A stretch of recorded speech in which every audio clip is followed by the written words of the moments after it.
Alright, there's a video for 3HT about paragraph 9.4, scatter plot. So I'm going to explain what a scatter plot is, and then I'm going to explain this exercise to you. Here you can read this information. It says a cluster of points. Well, that is a scatter plot. So here you can see that. And it always shows two characteristics. So here you have characteristic A and they have characteristic B. And these can be different for every question. For example, with question 37, the characteristics are shoe size, and at the top it says the length in centimeters. And then what it does is that every point you see here, every dot, is in this case a person, a member of a population, right? And then you can see the characteristics for that person.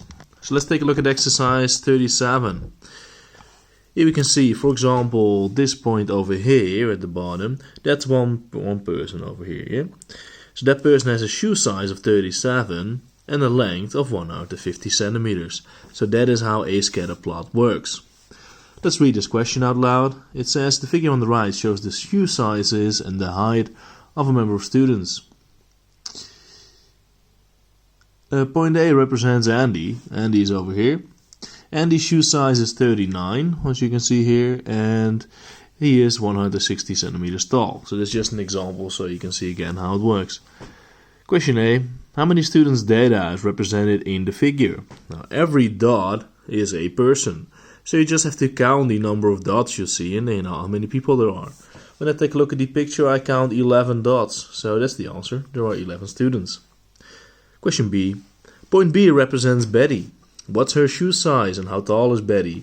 Well, if you take a look at point B, you can see that her shoe size is 37. Because if you are here at B, you just go down and there you can read the shoe size.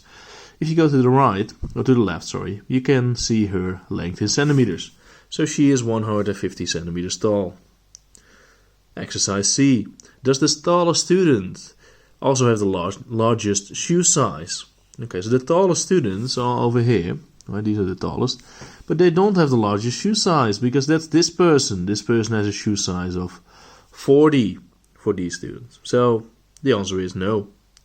Question D, calculate the mean height of these students and round off to the nearest centimeter. Okay, so I'm not going to tell you the answer, I'm just going to tell you how to calculate this.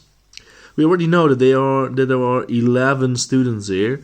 So you have to add all of their lengths and then divide it by 11. So you add this length, 150, plus 155, plus 155, plus 158, plus 158.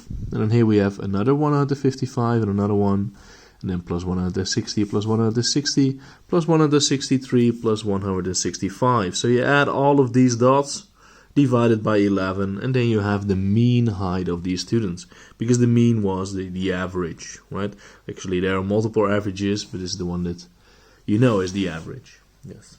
So, yeah, thanks for watching. This was exercise 37, and I'll make another video about a couple of other difficult exercises. So, bye-bye.